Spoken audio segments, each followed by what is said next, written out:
이 돈 받고 갈 때는 제발 택시라도 타고 가요. 상견례 자리에 걸어오는 거지가 세상에 어디 있어? 예비 시어머니가 던진 돈 뭉치가 차가운 바닥을 뒹굴어요. 시계를 내려다보던 은채의 어머니가 5분 만에 자리에서 일어나며 단호하게 말했죠. 이 천박한 결혼, 지금 이 시간부로 파혼하겠습니다. 걸어서 호텔에 왔다는 이유로 조롱당하던 모녀의 서늘한 눈빛이 예비시댁의 숨통을 조이기 시작해요. 자신들이 발로 찬 복덩이가 거대한 산이었다는 사실을 그들은 과연 언제쯤 깨닫게 될까요?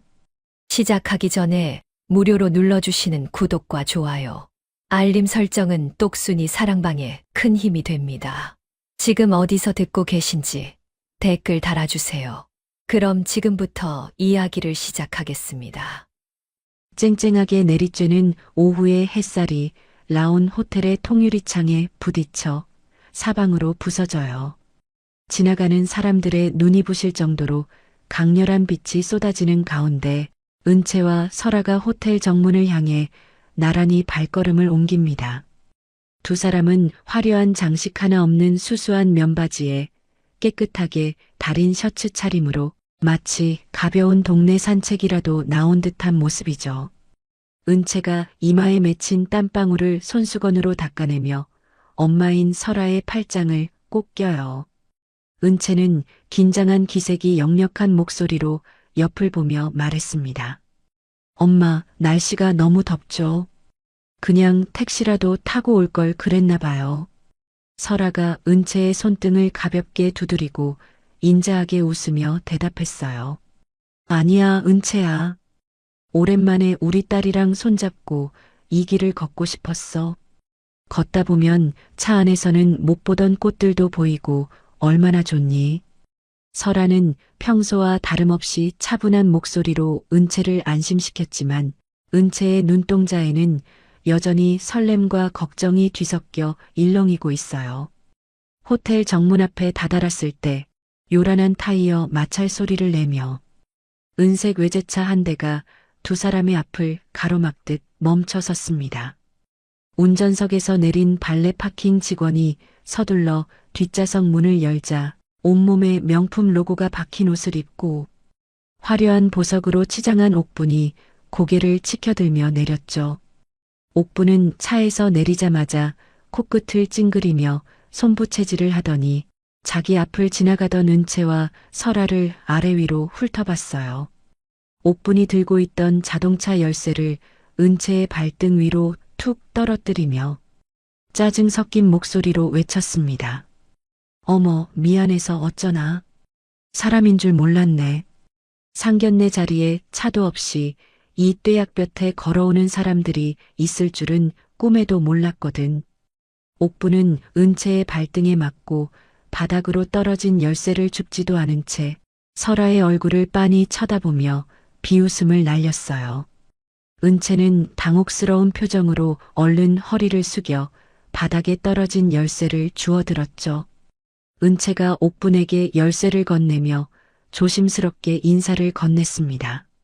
어머니, 미리 와 계셨네요. 저희가 조금 늦었나요? 옥분은 은채가 건네는 열쇠를 낚아채듯 뺏어들고 자기 가방에 쑤셔 넣으며 쏘아붙였어요. 너희 집에는 차가 한 대도 없니? 아무리 그래도 그렇지. 사돈될 사람들 처음 만나는 자리에 땀범벅이 돼서 걸어오다니. 우리 기태가 평소에 너를 어떻게 입히고 다녔길래 꼴이 이 모양이야? 옥부는 마치 더러운 것이라도 본 듯 은채의 셔츠 소매를 손가락 끝으로 툭 치며 말을 이었습니다. 설아는 옥분의 무례한 행동에도 눈 하나 깜짝하지 않고 조용히 지켜봤죠. 설아가 옥분의 눈을 똑바로 응시하며 차분하게 입을 열었습니다. 날씨가 좋아서 딸아이와 대화를 나누며 걷고 싶었습니다. 건강에도 좋고 기분도 상쾌해지더군요. 설아의 목소리는 낮고 평온했지만 그 안에는 옥분의 기세에 전혀 눌리지 않는 단단함이 서려 있었어요. 옥분은 설아의 대답이 어이가 없다는 듯 코웃음을 치며 호텔 안으로 평평 걸어 들어갔죠. 호텔 내부로 들어서자 에어컨에 찬 공기가 두 사람의 살결에 닿았습니다. 안내 직원의 인도를 받아 호텔 최상층에 위치한 비밀스러운 VIP룸으로 들어서니 이미 기태와 그의 아버지 상만이 거드름을 피우며 자리에 앉아 있었어요. 상만은 은채와 설아가 들어오는 것을 보고도 자리에서 일어나기는커녕 찻잔을 만지작거리며 삐딱한 시선으로 두 사람을 맞이했죠. 상만이 찻잔을 탁자에 소리나게 내려놓으며 거만한 말투로 물었습니다. 그래, 은채 양 아버지는 일찍 돌아가셨다고 들었는데 지금 사는 집은 전세인가요? 아니면 월세인가요? 상만의 질문은 인사도 생략된 채 다짜고짜 상대의 형편을 떠보는 무례한 것이었어요. 옆에 앉아있던 기태는 은채의 표정이 어두워지는 것을 보고도 모른 척하며 오히려 은채의 손을 식탁 아래서 꽉 움켜쥐었죠. 기태가 은채의 귓가에 낮은 목소리로 속삭이듯 말했습니다. 은채야, 우리 아버지 성격 알잖아. 그냥 솔직하게 말씀드리고 결혼하면 우리 집 수준에 맞게 살겠다고 약속해. 기태의 말은 위로가 아니라 오히려 은채의 가슴에 비수를 꽂는 소리였어요. 은채는 자신의 편이 되어줄 줄 알았던 기태마저 시댁의 오만함에 동조하는 것을 보고 잡힌 손을 거칠게 뿌리치고 싶은 충동을 간신히 억눌렀습니다. 옥분이 다시 대화의 주도권을 잡으려는 듯 목소리를 높였죠. 세상에 요즘 같은 시대에 차 한 대 뽑을 돈이 없어서 상견례장에 걸어오는 집안이라니. 우리 집안 체면이 있지. 내가 남들한테 사돈떼기 걸어왔다고 어떻게 말을 하겠니? 옥부는 은채를 향해 눈을 가늘게 뜨더니 자신의 명품 가방에서 지갑을 꺼냈어요. 옥부는 5만 원권 뭉치를 꺼내 탁자 위로 툭 던지며 설아의 얼굴을 보며 말했습니다. 자, 이거 받아가요. 우리 기태랑 은채가 결혼하면 어차피 우리가 다 먹여 살려야 할 텐데 가는 길에는 이 돈으로 택시라도 타고 가시라고요. 구질구질하게 걸어다니는 꼴 다시는 보고 싶지 않으니까.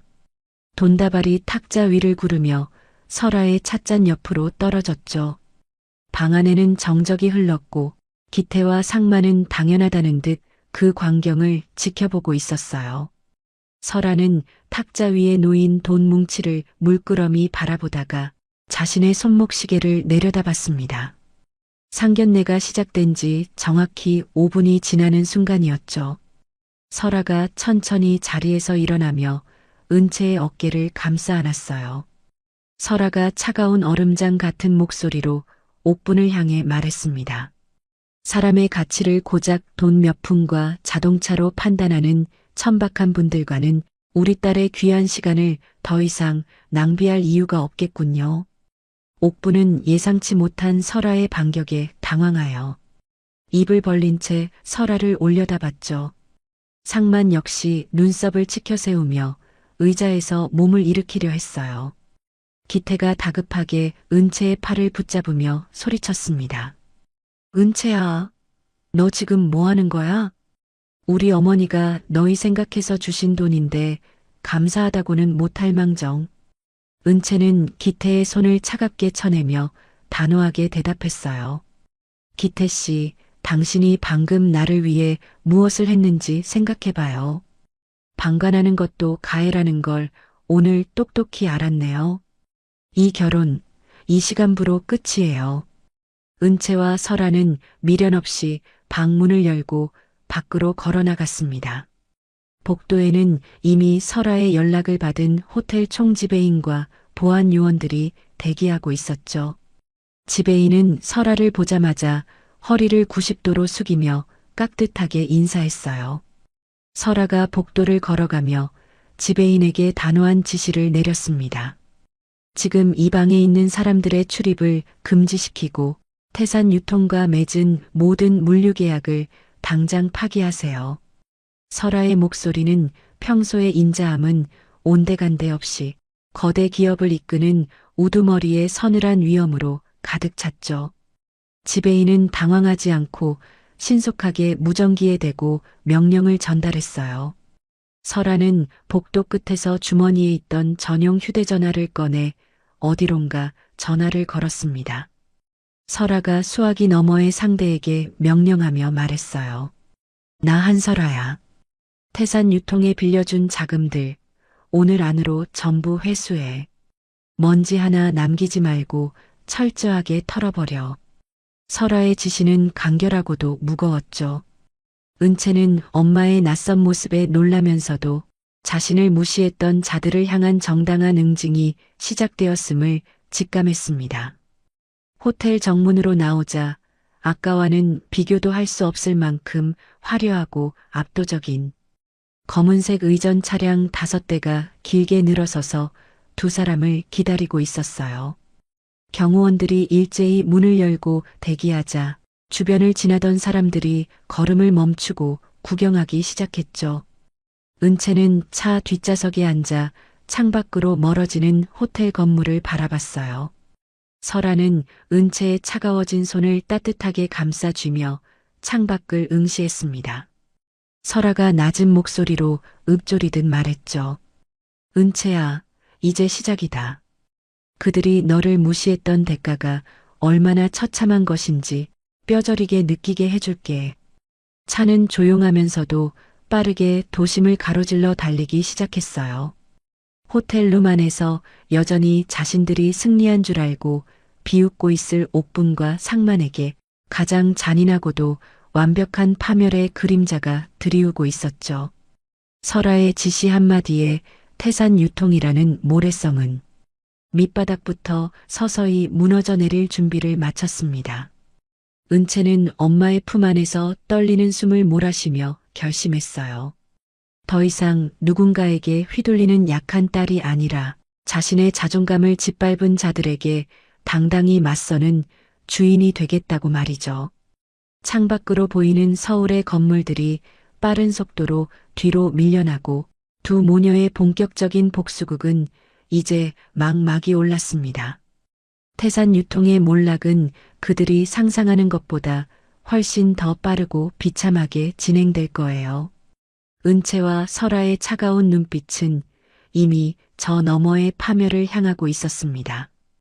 은채와 설아가 폭풍처럼 방을 휘쓸고 나간 뒤에도 VIP 룸 안의 공기는 여전히 오만함과 천박함으로 가득 차 있었어요.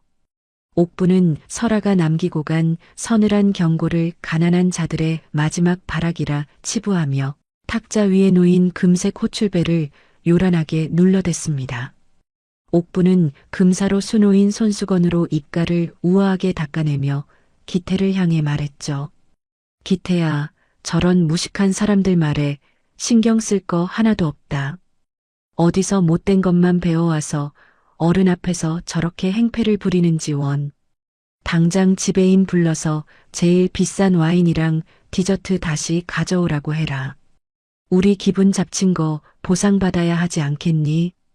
기태는 은채가 떠난 문 쪽을 잠시 멍하니 바라봤어요.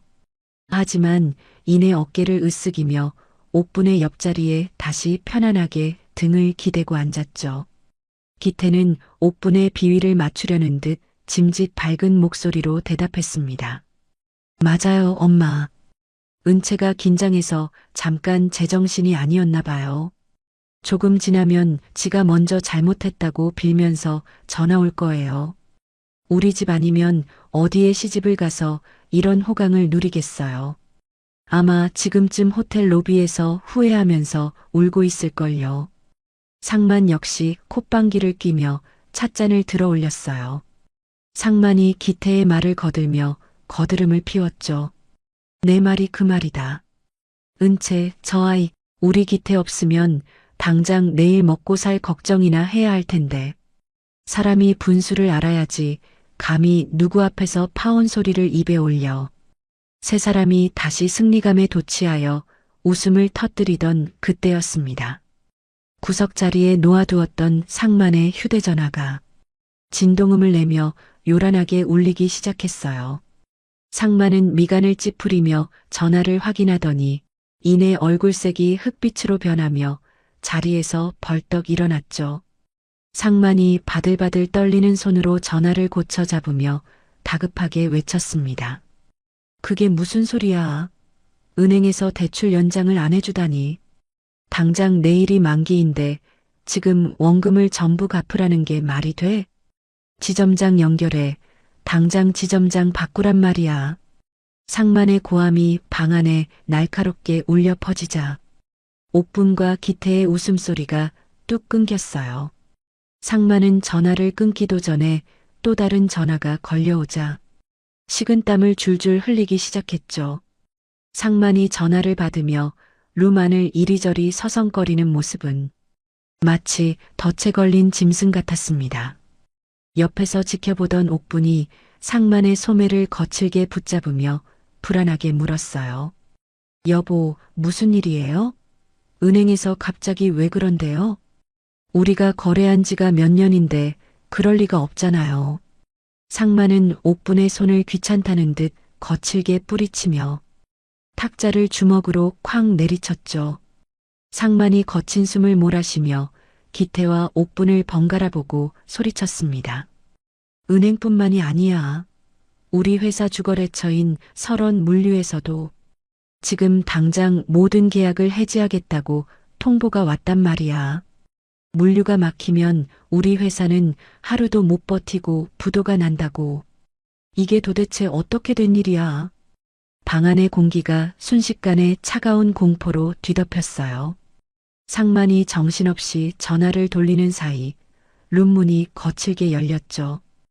호텔 총지배인이 건장한 보안 요원 2명을 대동하고 방 안으로 들어왔습니다.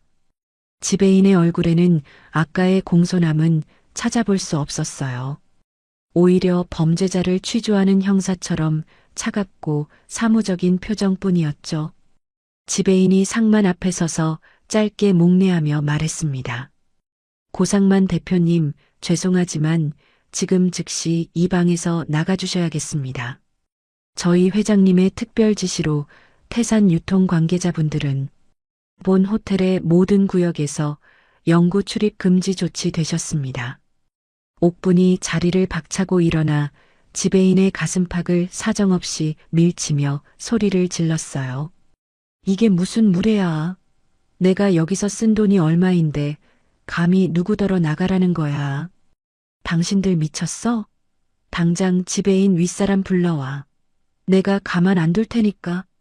지배인은 옥분의 발악에도 눈썹 하나 까딱하지 않은 채 보안 요원들에게 눈짓을 보냈죠. 지배인이 옥분을 차갑게 내려다보며 덧붙였어요. 이미 귀하의 모든 신용카드와 법인카드는 정지 상태로 확인되었습니다. 오늘 드신 식사 비용과 룸 예약비 합쳐서 500만 원입니다. 지금 즉시 현금으로 결제해 주셔야겠고, 그렇지 않으면 경찰을 불러 무전 취식으로 신고하겠습니다. 상만과 옥분은 머리를 망치로 한 대 맞은 듯 멍한 표정으로 서로를 쳐다봤어요. 기태가 다급하게 은채에게 전화를 걸기 위해 휴대전화를 꺼내 번호를 눌렀죠.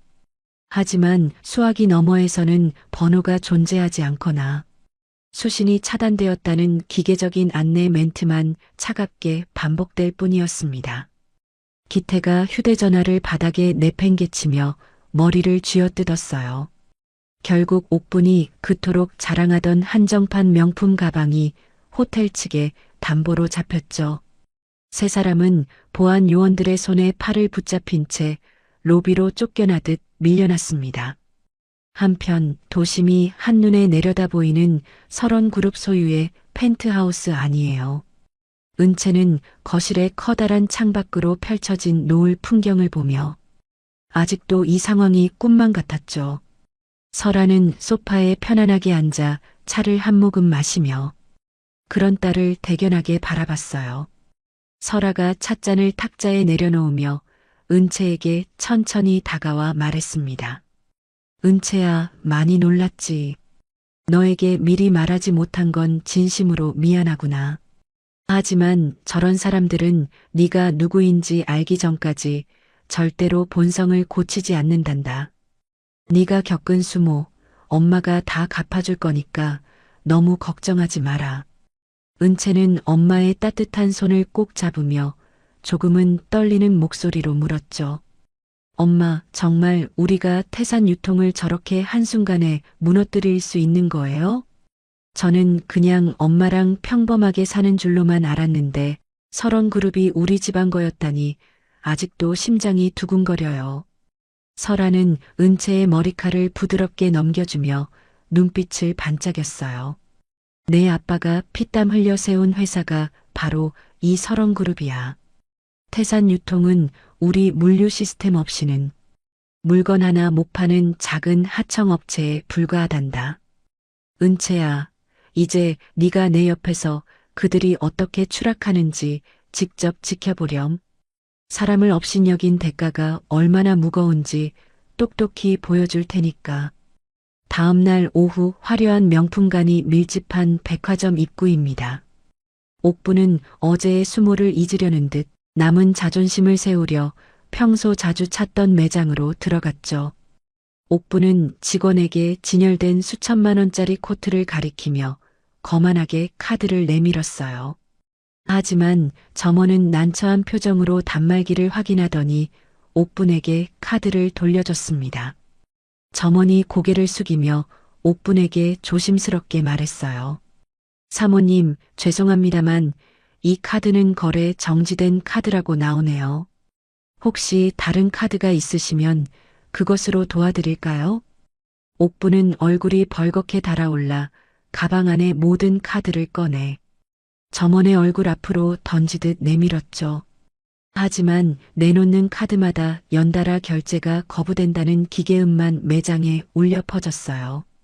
매장 안에 다른 손님들이 옥분을 힐끔거리며 입을 가리고 수군거리기 시작했습니다.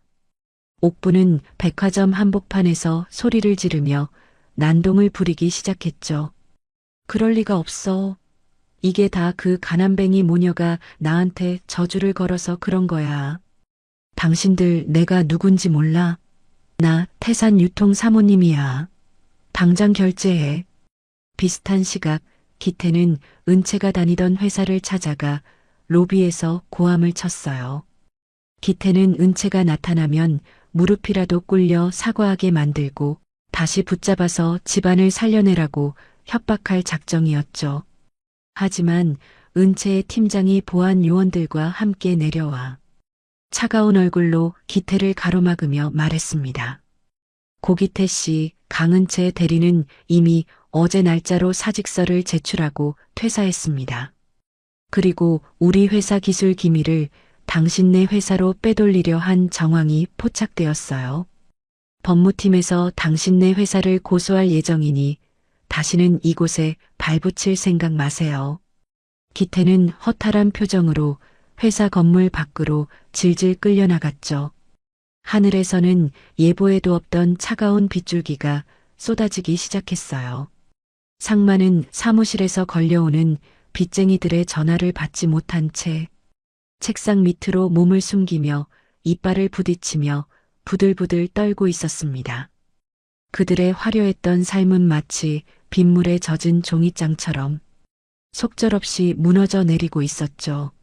설아의 지시를 받은 법무팀은 이미 태산유통의 장부를 낱낱이 파헤치고 있었어요. 언론사 사회부 기자들에게는 태산유통의 하도급 갑질과 수년간 저질러온 세금 포탈 정황이 담긴 문건들이 익명으로 배달되었습니다. 은채는 설원그룹 본사 꼭대기층 집무실에서 그 모든 광경을 모니터로 지켜봤죠. 은채는 자신이 그토록 사랑한다고 믿었던 기태가 비에 젖은 채 초라하게 걷고 있는 뉴스 기사를 보며 입술을 지그시 깨물었어요. 어제까지만 해도 차 없이 걸어오는 자신들을 거지라며 비웃던 예비시댁 식구들이었습니다. 이제 그들은 외제차 한 대 굴릴 여유조차 사라진 채 차가운 빗속을 정처 없이 헤매는 진짜 거지의 처지가 되었죠. 설아는 딸의 어깨 위에 손을 올리며 창밖에 거센 빗줄기를 바라봤어요. 설아가 차분하면서도 단호한 어조로 은채에게 속삭였습니다. 은채야, 이제 겨우 시작이란다. 자신들이 발로 찬 게 단순한 사람이 아니라 거대한 산이었다는 걸 살점 하나하나가 떨어져 나가는 고통 속에서 뼈저리게 깨닫게 될 거다. 그들이 우리 앞에 와서 피눈물을 흘리며 빌 때까지 절대로 멈추지 않을 거야. 빗줄기는 점점 더 굵어져 도심의 모든 소음을 집어삼킬 듯 쏟아졌죠. 상견례장 호텔방에서 시작된 작은 분노의 불꽃은 어느새 태산 유통이라는 거대한 악을 태워버릴 맹렬한 불길이 되어 타오르고 있었어요.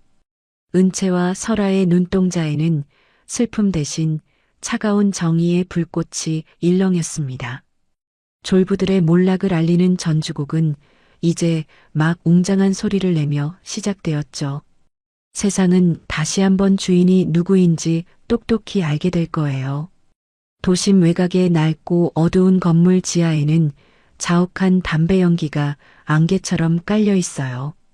한때 촉망받는 기업의 후계자였던 기태는 이제 구겨진 와이셔츠 차림으로 낡은 가죽 소파 끝에 걸터 앉아 연신 손톱을 깨물고 있습니다. 방 안쪽에서 육중한 의자가 천천히 돌아가며 얼굴에 깊은 흉터가 있는 사채업계의 대부 마석구가 모습을 드러냈죠. 마석구는 길게 타들어가는 담배를 재떨이에 비벼 끄며 기태를 빤히 응시했어요. 마석구가 가래 끓는 목소리로 비릿한 웃음을 지으며 물었습니다. 고기태 씨, 우리 같은 사람들은 냄새를 아주 잘 맡거든. 지금 당신 몸에서 나는 이 지독한 패배의 냄새 말이야. 그래, 그 잘나가던 태산 유통이 하루아침에 무너지니까 앞이 캄캄한가. 기태는 마석구의 서늘한 눈빛에 압도되어 마른 침을 꿀꺽 삼키며 대답했죠. 시키는 건 뭐든 하겠습니다. 그 여자들 때문에 우리 아버지는 쓰러지기 일보 직전이고 엄마는 제정신이 아니에요. 제발 그 모녀를 지옥으로 보낼 수만 있다면 영혼이라도 팔겠습니다. 방법이 있습니까? 제발 알려주세요. 기태의 목소리는 분노와 절망이 뒤섞여 비참하게 떨리고 있었어요. 마석구는 기태의 비굴한 모습이 만족스러운 듯 탁자 위로 몸을 쑥 내밀었죠. 마석구가 금고에서 누렇게 빛바랜 사진 몇 장을 꺼내 탁자 위에 펼쳐놓으며 말을 이었습니다. 은채의 아버지가 죽기 전에 남긴 비밀 장부가 하나 있을 거야. 그걸 찾아오면 당신 집 빚은 물론이고 설원그룹의 목줄을 쥐게 해주지. 그게 바로 당신이 다시 외제차 타고 떵떵거릴 수 있는 유일한 열차표야. 어때? 한번 해보겠나? 아니면 그냥 이대로 길거리에서 굶어 죽을 텐가? 기태는 사진 속 은채의 얼굴을 증오 섞인 눈으로 쏘아보며 주먹을 불끈 쥐었어요. 기태가 이빨을 득득 깔며 마석구에게 외쳤습니다. 찾아오겠습니다. 그게 어디에 있든 은채의 심장을 도려내는 한이 있어도 찾아낼게요. 그 장부만 있으면 정말 우리 집 다시 살릴 수 있는 거죠? 마석구는 대답 대신 기태의 어깨를 툭툭 치며 음흉하게 웃었죠. 비슷한 시각 인천공항 입구에는 한눈에 봐도 범상치 않은 체격의 남자가 서 있어요. 검은색 코트를 어깨에 걸치고 선글라스를 쓴 한도준은 특수부대 출신다운 절도 있는 걸음걸이로 입국장을 빠져나왔습니다. 한도준은 미리 마중 나와 있던 비서에게 서류 가방을 건네받으며 차갑게 물었죠. 누님과 은채는 무사합니까? 태산 유통이라는 하찮은 곳이 감히 우리 가족을 건드렸다고 들었습니다. 그놈들 지금 어디서 뭘 하고 있습니까? 비서가 차 문을 열며 한도준에게 공손하게 대답했어요. 현재 설아 회장님께서 태산 유통을 압박하고 계시지만 사채업자 마석구가 개입하면서 상황이 조금씩 꼬이고 있습니다. 특히 은채 아가씨를 노리는 움직임이 포착되고 있습니다. 한도준은 선글라스를 벗어 주머니에 넣으며 매서운 눈빛을 빛냈죠. 한도준은 차 뒷좌석에 앉아 은채의 아버지가 남긴 낡은 일기장을 펼쳐들었어요. 한도준이 창밖을 응시하며 낮은 목소리로 음조리듯 말했습니다. 누님은 법과 정의를 믿으시겠지만 나는 내 방식대로 끝내겠습니다. 우리 매형을 죽음으로 몰아넣었던 자들이 아직 살아있다는 게 놀랍군요. 그들의 숨통을 끊어놓는 건 법전이 아니라 바로 내 손이 될 겁니다. 며칠 뒤 저녁 은채는 홀로 집으로 돌아가는 길에 누군가 자신을 미행한다는 느낌을 받았죠. 어두운 골목길을 지날 때마다 들려오는 규칙적인 발소리에 은채의 심장이 요동쳤어요. 그때 전신주 뒤에서 기태가 갑자기 나타나 은채의 앞을 가로막았습니다.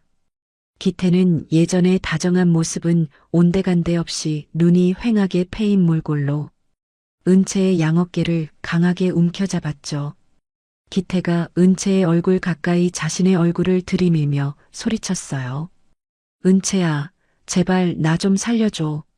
네가 설원그룹 딸이라는 거 이제 다 알았으니까 우리 예전으로 돌아가자. 내가 다 잘못했어. 엄마가 했던 말들도 다 취소할게. 네가 엄마한테 말해서 우리 집 지원 좀 해주면 안 될까? 은채는 기태의 몸에서 나는 지독한 담배 냄새와 광기에 질려 그를 강하게 밀쳐냈습니다. 은채가 차가운 시선으로 기태를 바라보며 단호하게 대답했어요. 기태 씨, 우리 사랑은 상견례 날 그 호텔룸에서 당신이 방관할 때 이미 죽었어요. 이제 와서 사랑을 구걸하는 게 정말 구역질 나고 끔찍하네요. 내 몸에 손대지 마세요. 더 이상 내 앞에 나타나면 경찰에 신고할 거예요. 기태는 은채의 거절에 얼굴을 흉측하게 일그러뜨리며 다시 달려들었죠. 네가 감히 나를 버려? 내 아빠가 남긴 장부 그거 어디 있어? 그거 당장 내놓으란 말이야. 그거 없으면 나 죽는단 말이야. 은채는 기태의 횡설수설하는 모습에 겁이 났지만 침착하게 주머니 속 호신용 스프레이를 꺼내 들었어요. 은채가 뒤로 물러나며 기태를 향해 외쳤습니다. 장부라니, 그게 무슨 소리예요? 미쳤으면 곱게 미쳐요. 당장 비키지 않으면 쏠 거예요. 비키라고요. 은채는 기태가 주춤하는 사이 빠른 걸음으로 골목을 빠져나와 큰 길로 달려나갔죠. 다음 날 아침 설원그룹 본사 로비에는 평화 대신 폭풍이 몰아쳤어요. 마석구가 매수한 부패한 검찰 수사관들이 수십 명이나 들이닥쳤습니다. 그들은 설아의 집무실 문을 거칠게 발로 차며 들어와 압수수색 영장을 내밀었죠. 수사관 중 한 명이 설아의 책상 위에 있던 서류들을 바닥으로 쓸어버리며 말했어요. 한설아 회장님, 당신을 공금 횡령 및 비자금 조성 혐의로 긴급 체포합니다. 이미 모든 증거가 확보되었으니 순순히 수갑차고 따라오시는 게 좋을 겁니다. 설아는 갑작스러운 상황에도 당황하지 않고 천천히 자리에서 일어났습니다. 하지만 수사관들이 설아의 가느다란 손목에 차가운 수갑을 채우는 순간 밖에서 달려온 은채는 비명을 지르며 엄마를 향해 달려갔죠. 은채가 수사관의 팔을 붙잡으며 울먹이는 목소리로 소리쳤어요. 이게 무슨 짓이에요? 우리 엄마가 무슨 잘못을 했다고 수갑까지 채워요? 당장 이거 풀어요. 우리 엄마는 아무 죄도 없단 말이에요. 설아는 수갑이 채워진 손을 뒤로 감추며 은채를 향해 부드럽게 미소 지었어요. 설아가 은채의 눈을 똑바로 응시하며 차분하게 말했습니다. 은채야, 당황하지 말고 내 말 잘 들어라. 잠깐 오해가 있어서 조사받으러 가는 것뿐이니 너는 회사를 지키고 있거라. 도준이 삼촌이 곧 올 테니 절대로 울지 말고 당당하게 있어야 한다. 설아가 연행되는 광경을 지켜보던 옥부는 회사 로비 한복판에서 춤이라도 출 듯 날뛰었죠. 옥부는 미리 준비해온 음식물 쓰레기 봉투를 은채의 발등 위에 던지며 소리쳤어요. 이 도둑년들아, 남의 집안 풍비박산 내더니 꼴 좋다. 너희 엄마 감옥에서 평생 썩게 될 테니까 너도 각오해라. 이게 다 우리 기태 눈에서 피눈물 나게 한 대가니까 똑똑히 기억해. 옥분의 폭언에 주변 직원들이 수군거리기 시작했고 은채는 수치심에 몸을 떨었습니다. 그때 뒤에서 나타난 한도준이 은채의 어깨를 묵직하게 감싸쥐었죠. 한도준은 옥분을 매서운 눈빛으로 쏘아보더니 주머니에서 낡은 은색 시계 하나를 꺼내 은채의 손바닥 위에 올려줬어요. 한도준이 은채의 귓가에 낮은 목소리로 속삭이며 말했습니다. 은채야, 이건 내 아빠가 생전에 가장 아끼던 시계다. 어떤 시련이 와도 멈추지 말고 앞으로 나아가라는 뜻으로 내게 맡기신 거야. 삼촌이 왔으니 이제 네가 올 차례는 끝났다. 저 무례한 여편네와 그 아들놈이 지옥 구경을 하게 해주마. 한도준은 옥분에게 다가가 차가운 목소리로 경고했죠. 입 조심하십시오. 그 입에서 나오는 오물들이 조만간 당신의 목을 조르게 될 겁니다. 지금 당장 여기서 꺼지지 않으면 법이고 뭐고 내 방식대로 처리하겠습니다. 한도준의 살벌한 기세에 눌린 옥분은 웅얼거리며 도망치듯 회사를 빠져나갔어요. 한편 어두운 취조실 안에서 설아는 홀로 철제 의자에 앉아 있었습니다. 맞은편에 앉은 부패한 수사관이 담배 연기를 설아의 얼굴에 내뿜으며 비아냥거렸죠. 한 회장님, 이제 그만 포기하고 실토하시죠. 마석구 씨가 이미 당신의 비자금 장부를 다 제출했어요. 당신이 죽은 남편 명의로 돈 세탁했다는 거 우리가 모를 줄 압니까? 순순히 불면 형량이라도 줄여줄 텐데 왜 이렇게 고집을 부려요? 설아는 얼굴에 닿는 담배 연기에도 미동도 하지 않고 수사관을 빤히 쳐다봤어요. 설아가 입가에 옅은 미소를 띠며 차분하게 대답했습니다. 수사관님, 사냥개는 주인을 잘 골라야 하는 법입니다. 지금 당신이 물고 있는 게 고기가 아니라 뜨거운 숯덩이라는 걸 곧 알게 될 텐데 그때 가서 입안이 다 타버려도 나를 원망하지 마십시오. 내 딸과 동생이 지금 밖에서 당신의 목줄을 찾고 있을 테니까요. 설아의 목소리는 취조실의 차가운 벽에 부딪혀 서늘하게 울려 퍼졌죠. 밖에서는 마석구가 기태를 옆에 끼고 비릿한 웃음을 지으며 설원그룹의 주가가 폭락하는 전광판 화면을 지켜보고 있었어요. 기태는 이제 다 끝났다며 샴페인을 터뜨리려 했지만 마석구의 눈은 이미 설원그룹이라는 거대한 먹잇감을 통째로 삼킬 탐욕으로 번들거렸습니다. 보이지 않는 곳에서 한도준과 은채의 반격이 시작되고 있다는 사실을 그들은 아직 꿈에도 모른 채 승리의 축배를 들 준비를 하고 있었죠. 어두운 구름이 설원그룹 위를 덮고 있었지만 그 구름 뒤에는 더 강력한 번개를 품은 폭풍우가 태산 유통을 향해 몰려오고 있었어요. 은채는 아빠의 시계를 꽉 움켜쥐며 결연한 눈빛으로 창밖을 바라봤습니다. 엄마인 설아가 수갑을 찬 채 검찰청 안으로 끌려 들어간 뒤 은채는 차가운 대리석 복도 의자에 홀로 앉아 끊임없이 떨리는 손을 맞잡았어요.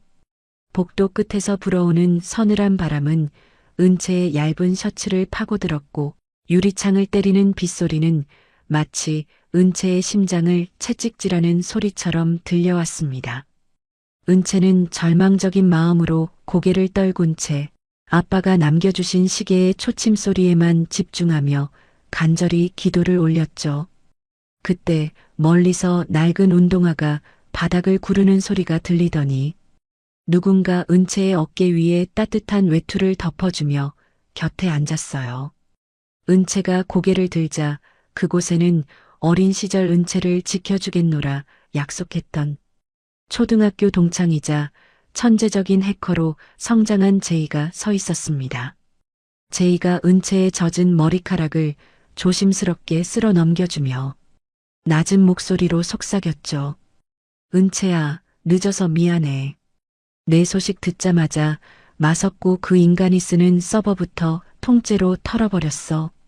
너까지 기운 잃으면 설아 아주머니는 정말 큰일 나. 내가 찾은 거 한번 볼래? 이게 바로 네가 기다리던 희망이 될 거야. 은채는 제이가 건네는 캔커피의 온기를 느끼며 억눌렀던 눈물을 터뜨렸어요. 은채가 제이의 소매를 붙잡으며 간절한 눈빛으로 대답했습니다. 제이야, 정말 고마워. 나 정말 아무것도 못하고 엄마가 죄인 취급받는 걸 지켜만 봐야 하는 줄 알았어. 우리 엄마 평생 남한테 해끼친 적 없는 분인 거 너도 잘 알잖아. 마석구랑 그 예비시댁 식구들, 내가 절대로 가만두지 않을 거야. 그들이 꾸민 이 추악한 연극을 내가 직접 끝내버리고 싶어. 제이는 자신의 노트북을 펼쳐 은채의 눈앞에 가져다 대며 자신만만한 미소를 지었죠. 화면에는 마석구와 태산 유통의 고상만이 주고받은 은밀한 문자 메시지와 비자금 세탁 경로가 복잡한 그물망처럼 얽혀 있었어요. 제이가 화면 속 특정 문구를 가리키며 손가락으로 툭툭 치며 설명했습니다. 이것 봐, 마석구가 수사관들에게 뇌물을 먹인 날짜랑 계좌번호까지 다 잡혔어. 그리고 설아 아주머니에게 덮어 씌운 횡령 장부가 사실은 마석구가 가짜로 만든 파일이라는 증거도 확보했지. 이걸 검찰에 들이밀면 아주머니는 지금 당장이라도 걸어 나오실 수 있어. 은채는 제이의 노트북 화면을 뚫어지게 바라보며 입술을 지그시 깨물었죠. 그때 검사실 문이 열리며 한도준이 굳은 표정으로 걸어 나왔어요. 은채가 다급하게 자리에서 일어나 한도준의 앞을 가로막으며 물었습니다. 삼촌, 엄마는요? 엄마 어떻게 되는 거예요? 여기 제이가 찾은 증거들이 다 있어요. 마석구가 가짜 장부를 만들어서 엄마를 함정에 빠뜨린 거래요. 한도준은 제이가 보여주는 자료들을 꼼꼼하게 훑어보더니 매서운 눈빛을 빛내며 이동식 저장 장치를 건네받았죠. 한도준이 은채의 떨리는 어깨를 묵직한 손으로 다독이며 말했어요. 은채야, 고생 많았다. 제이 군도 정말 대단한 일을 해냈군. 이 자료라면 부패한 검사놈들의 입을 다물게 하는 수준이 아니라 그놈들 목줄까지 한꺼번에 날려버릴 수 있겠어. 내가 지금 당장 차장검사 방으로 가서 단판을 지을 테니 너는 여기서 엄마 맞이할 준비나 하고 있거라. 한도준은 자료를 들고 다시 검사실 안으로 당당하게 걸어 들어갔습니다. 잠시 뒤 안에서 고성이 오가더니 수사관들이 당황하며 서류 뭉치를 들고 분주하게 움직이는 소리가 복도까지 새어나왔죠.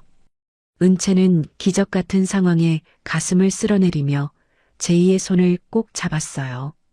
얼마나 시간이 흘렀을까 굳게 닫혔던 철문이 열리며 수척해진 모습의 설아가 교도관의 안내를 받으며 밖으로 걸어 나왔습니다.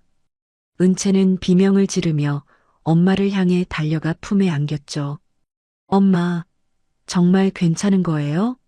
나 정말 엄마 잘못되는 줄 알고 얼마나 무서웠는지 몰라요.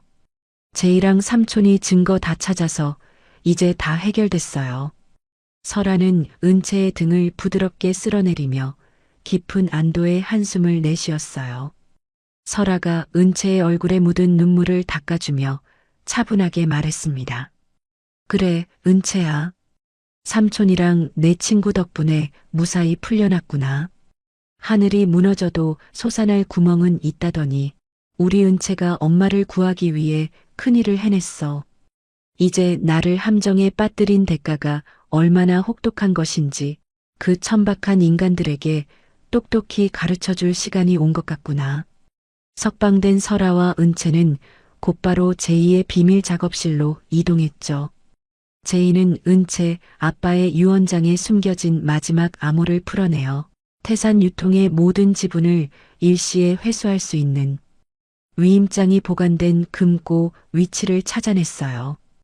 은채는 창고 구석에 놓인 낡은 금고를 열어 서류 뭉치를 꺼내 들었습니다. 은채가 서류를 품에 안고 설아를 바라보며 비장하게 말했죠. 엄마, 이제 제가 직접 나설게요. 더 이상 엄마 뒤에 숨어서 보호만 받는 딸로 살지 않겠어요. 태산 유통을 무너뜨리고 그들이 우리에게 했던 모욕을 만배로 돌려주기 위해 제가 직접 경영 전면에 서고 싶어요. 우선 그들이 믿고 있는 마석구의 자금줄부터 끊어버릴게요. 설아는 딸의 성숙하고 단호한 모습을 대견하게 바라보며 고개를 끄덕였어요. 설아가 은채의 손목에 있는 아빠의 시계를 가리키며 엄숙하게 말했습니다. 내 아빠가 너를 지켜보고 계실 거다. 제이야, 태산 유통의 주식 현황을 실시간으로 감시해다오. 은채야, 너는 내일 아침 주식 시장이 열리자마자 그들의 숨통을 끊어놓을 거대한 공격을 시작하거라.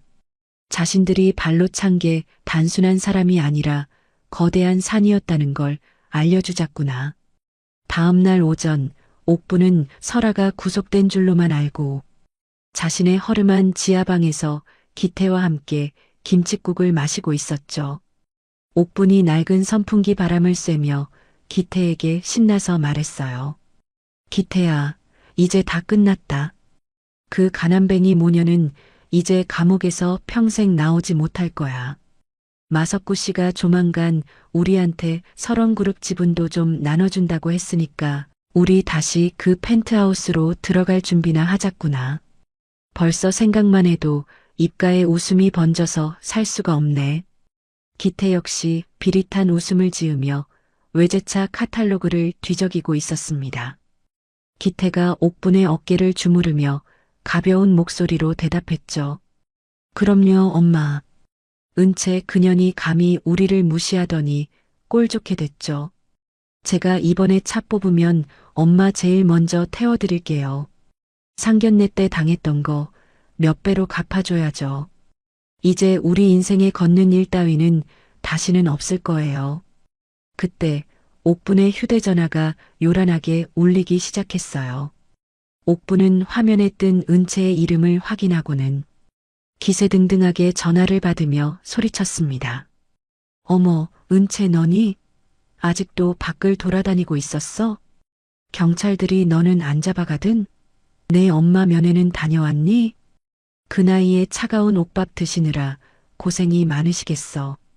전화기 너머로 들려오는 은채의 목소리는 옥분의 예상과 달리 얼음장처럼 차갑고 서늘하기만 했죠. 은채가 한자 한자 힘주어 옥분에게 통보하며 말했어요. 아줌마 꿈 깨세요. 우리 엄마 방금 무혐의로 풀려나셨거든요. 오히려 지금 검찰에 끌려가고 있는 건 당신들이 믿던 마석구와 당신들 회사를 사기로 집어삼키려던 수사관들이에요. 그리고 지금 당장 텔레비전 뉴스 좀 보시죠. 당신네 태산 유통이 누구 손으로 넘어갔는지 똑똑히 확인하라고요. 옥부는 전화를 든 채 사색이 되어 낡은 텔레비전을 켰습니다. 뉴스 화면에는 태산 유통의 주식이 설원그룹에 의해 적대적 인수가 완료되었다는 속보가 긴박하게 흐르고 있었죠. 상만이 운영하던 회사의 간판이 내려가고 설원그룹의 로고가 붙는 광경이 화면 가득 비춰졌어요. 기태는 들고 있던 카탈로그를 바닥에 떨어뜨린 채 바르르 떨기 시작했습니다. 은채는 전화기를 귀에 댄 채 펜트하우스 창밖을 내려다보며 말을 이어갔죠. 이제 당신들이 길거리에 나앉을 시간이에요. 걸어오는 게 가난해 보인다고요? 이제는 걷고 싶어도 다리에 힘이 풀려서 못 걷게 만들어줄게요. 당신들이 비웃었던 우리 엄마와 나의 방식, 이제부터 시작이니까. 절대로 정신 잃지 말고 똑똑히 지켜보세요. 옥부는 전화기를 떨어뜨리고 바닥에 주저앉아 오열하기 시작했어요. 기태는 옥분의 비명소리를 들으며 머리를 쥐어뜯었지만 이미 늦은 후였죠. 절망 속에서 만난 제이라는 희망과 한도준의 결단력 그리고 은채의 차가운 분노가 합쳐져 거대한 반격의 파도를 만들어냈어요. 태산 유통이라는 모래성은 이제 완전히 파도에 휩쓸려 흔적도 없이 사라졌습니다. 은채는 전화를 끊고 옆에 서 있는 설아를 향해 환하게 미소 지었죠. 설아는 딸의 손을 꼭 잡으며 부드러운 눈빛으로 은채를 응시했어요. 설아가 은채의 용기에 박수를 보내며 따뜻하게 말했습니다. 은채야, 정말 장하구나. 이제 우리가 잃어버렸던 모든 것들을 제자리로 돌려놓을 때다. 진정한 품격이 무엇인지 저들에게 남은 인생 동안 똑똑히 보여주자꾸나. 세상은 가진 자가 아니라 지키는 자의 것이라는 걸 말이야. 제이는 노트북을 덮으며 두 모녀를 향해 엄지손가락을 치켜 세웠죠. 어두웠던 밤은 가고 창밖으로는 어느덧 찬란한 아침 해가 떠오르고 있었어요. 은채와 설아의 눈동자에는 더 이상 눈물이 아닌 승리자의 당당함과 새로운 미래를 향한 희망이 가득 차올랐습니다. 몰락의 끝에서 시작된 이들의 반격은 이제 가장 화려한 성공의 정점을 향해 거침없이 나아가고 있었죠. 태산 유통 일가족의 절규는 도심의 소음 속으로 허망하게 흩어져 갔어요. 태산 유통의 운명을 결정지을 임시 주주총회가 열리는 날 아침, 강남 한복판에 위치한 본사 강당 앞은 이른 시간부터 취재진과 몰려든 인파로 북새통을 이루었어요. 검은색 대형 세단에서 내린 상마는 빳빳하게 풀을 먹인 셔츠 깃을 고쳐 세우며 자신을 향해 터지는 플래시 세례를 마치 훈장이라도 되는 양 거만하게 받아냈습니다. 옆에 선 옥부는 보란듯이 가장 아끼던 악어 가죽 가방을 팔에 걸고 번쩍이는 다이아몬드 반지를 낀 손으로 입가를 가리며 비릿한 웃음을 지었죠. 옥분이 강당 입구에 레드카펫을 밟으며 상만의 귀에 대고 의기양양하게 속삭였어요. 여보, 오늘만 지나면 그 건방진 모녀는 영영 끝이에요. 마석구 씨가 지분 정리를 다 끝냈다고 확답을 줬으니 이제 우리가 설원그룹의 주인 자리에 앉는 것도 시간 문제 아니겠어요? 상만이 구두 굽소리를 요란하게 내며 강당 안으로 위풍당당하게 들어서며 대답했습니다. 당연하지. 감히 우리 태산 유통을 건드린 대가가 얼마나 무서운 것인지 오늘 이 자리에 모인 주주들 앞에서 똑똑히 본때를 보여줄 거야. 그 가난뱅이 모녀, 지금쯤 검찰청 구석진 방에서 서로 붙잡고 질질 짜며 후회하고 있겠지. 상만과 옥부는 강당 정중앙에 마련된 상석에 앉아 자신들을 지켜보는 주주들을 향해 마치 왕이라도 된 듯 거만한 시선을 보냈죠. 하지만 주총 시작을 알리는 종소리가 날카롭게 울려 퍼지는 순간 강당 뒷문이 부서질 듯 활짝 열리며 은채가 당당한 발걸음으로 들어섰어요. 은채는 상견례 때의 수수했던 모습은 흔적조차 찾을 수 없을 만큼 최고급 남색 정장에 아빠의 유품인 은색 시계를 차고 좌중을 압도하는 기운을 내뿜었습니다. 은채가 수많은 사람의 시선을 한몸에 받으며 단상 위로 성큼성큼 올라가 마이크를 잡았죠. 은채가 상만과 옥분을 뚫어지게 노려보며 단호한 목소리로 외쳤어요. 태산 유통의 주주 여러분, 그리고 관계자 여러분, 안녕하십니까?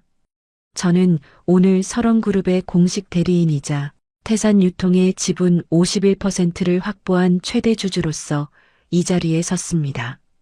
강당 안은 순식간에 찬물을 끼얹은 듯 정적이 감돌았고 상만은 믿기지 않는 소리에 얼굴이 붉게 달아올라 자리에서 벌떡 일어났어요. 상만이 덜덜 떨리는 손가락으로 은채를 가리키며 삿대질을 하고 소리를 질렀습니다.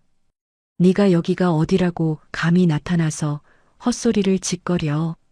지분 51%라니 그게 가당키나 한 소리냐. 보안 요원들, 저 미친년이 주총장을 어지럽히고 있는데 당장 끌어내지 않고 뭐 하는 거야. 은채는 상만의 고함에도 눈 하나 깜짝하지 않고 여유롭게 리모컨을 눌렀죠. 강당 중앙의 대형 화면에는 상만이 그동안 저질러온 이중 장부 기록과 하청업체들을 압박해 비자금을 조성했던 정황들이 낱낱이 공개되었어요. 은채가 당황해서 어쩔 줄 모르는 상만을 향해 비릿한 미소를 지으며 말했습니다. 고상만 씨, 당신의 추악한 시대는 정확히 10분 전에 끝났습니다. 이미 이 사진의 과반수가 당신의 대표이사 해임안에 서명했고, 저는 오늘부로 태산유통의 모든 경영권을 설원그룹으로 귀속시킬 것을 선언합니다. 당신이 남의 눈에 피눈물 흘리게 하며 쌓아올린 이 가짜 성, 오늘 제 손으로 직접 무너뜨려 드렸습니다. 옥부는 눈앞에서 펼쳐지는 광경이 꿈인 듯 머리를 감싸 쥐다가 이내 이성을 잃고 비명을 지르며 은채를 향해 달려들었죠. 옥분이 은채의 머리채를 잡으려 손을 뻗으며 악에 받쳐 비명을 질렀어요. 이 독한 년아, 네가 감히 우리 집안을 망쳐놓다니. 내 엄마랑 같이 감방에서 썩었어야 할 년이 어떻게 살아 돌아온 거야. 이거 놓으란 말이야. 내 집 돌려내. 대기하고 있던 한도준의 보안팀 요원들이 순식간에 옥분을 가로막아 제압했습니다. 한도준이 옥분의 팔을 뒤로 꺾어 고정하며 서늘한 목소리로 경고했죠. 입 조심하십시오. 지금 이 모든 추태는 실시간으로 녹화되고 있으며 당신이 내뱉는 천박한 말 한마디가 추가 고소의 명확한 증거가 될 겁니다. 조용히 나가는 게 그나마 남은 인간으로서의 도리를 지키는 길일 텐데요. 옥부는 보안 요원들에게 질질 끌려나가며 강당 바닥을 발로 차고 악담을 퍼부었어요. 상만 역시 다리에 힘이 풀려 주저앉아 멍하니 천장만 바라봤고 그때 강당 뒷문을 열고 들어온 수사관들이 상만의 앞을 가로막았습니다. 형사가 상만의 손목에 차가운 수갑을 채우며 엄중하게 말했죠. 고상만 씨, 당신을 대규모 횡령 및 탈세 혐의로 긴급 체포합니다. 이미 모든 증거는 설원그룹 측으로부터 완벽하게 제출받았습니다. 변호사를 선임할 권리가 있으니 순순히 동행하시죠. 상만은 수갑찬 손을 가리려 애쓰며 비참한 몰락의 길로 끌려나갔어요. 강당 밖에서는 그동안 태산유통의 갑질에 시달렸던 사장님들이 상만과 옥분을 향해 분노 섞인 소금을 뿌리며 욕설을 퍼부었죠.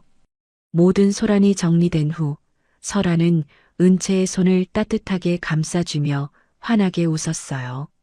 설아가 은채의 대견한 모습에 눈시울을 붉히며 다정한 목소리로 속삭였습니다. 은채야, 정말 고생 많았다. 저들이 너를 비웃던 그 호텔방에서 시작된 응어리가 오늘 네가 이룬 이 당당한 승리로 드디어 깨끗하게 씻겨나갔구나. 이제 무거운 짐은 삼촌에게 맡기고 우리 딸이 제일 좋아하는 밥이나 먹으러 가자.